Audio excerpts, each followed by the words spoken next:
Hi ಎಲ್ರಿಗೂ ನಮಸ್ಕಾರ. ಹೆಂಗಿದ್ರಿ ಎಲ್ಲರೂ? ಎಂಥ ಶೆಕೆ ಮರ ಕೂತ್ಕ ಸಾಕಾಯ್ತು ಮನೆಗೆ. ಅದಕ್ಕೆ ಒಂದು ಹೇರ್ ಕಟ್ ಮಾಡುವ ಅಂದ್ಕೊಂಡು ಮಣಿಪಾಲಿಗೆ ಹೊರಡು ದಾರಿಗೆ ತುಂಬ ಅಂದರೆ ತುಂಬ ದಾವಾಯಿತು. ಅದಕ್ಕೆ ಒಂದು ಐಸ್ ಕ್ರೀಮ್ ಪಾರ್ಲರ್ ಹತ್ರ ನಿಲ್ಲಿಸ್ತು. ಹಾಗೆ ಒಂದು ಐಸ್ ಕ್ರೀಮ್ ತಿಂಬ ಅಂದ್ಕೊಂಡು ಕೋನಲ್ಲಿ ಒಂದು ಸ್ಕೂಪ್ ಐಸ್ ಕ್ರೀಮ್ ತಗೊಂಡು ನಾನು ಮತ್ತು ನನ್ನ ಅಕ್ಕ ಮಾಡ್ಕೊಂಡು ತಿನ್ಕೊಂಡು ಹಾಗೆ ನಾವು ಮಣಿಪಾಲಿಗೆ ಹೋಯ್ತು.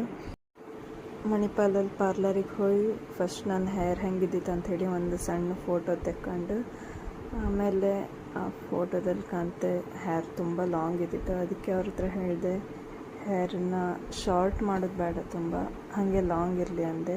ಸರಿ ಅಂದ್ಕೊಂಡು ಅವರು ಫಸ್ಟು ಹೇರ್ ವಾಶ್ ಮಾಡ್ರು. ಹೇರ್ ವಾಶ್ ಮಾಡೋತ್ತಿಗೆ ನಾನು ಹೇಳಿದೆ ಅಕ್ಕನ ಕೈಗೆ, ಜಾಸ್ತಿ ಕಟ್ ಮಾಡೋಕ್ಕೆ ಹೇಳಬೇಡ, ಲಾಂಗೇ ಇರಲಿ ಅಂದ್ಕೊಂಡು. ಕಡೆಗೆ ಹೇರೆಲ್ಲ ಕಟ್ಟಾದ್ಮೇಲೆ ಕಾಣ್ತೆ ತುಂಬ ಚೆಂದ ಬಂದಿತ್ತು. ಹಾಗೆ ಖುಷಿಯೂ ಆಯಿತು.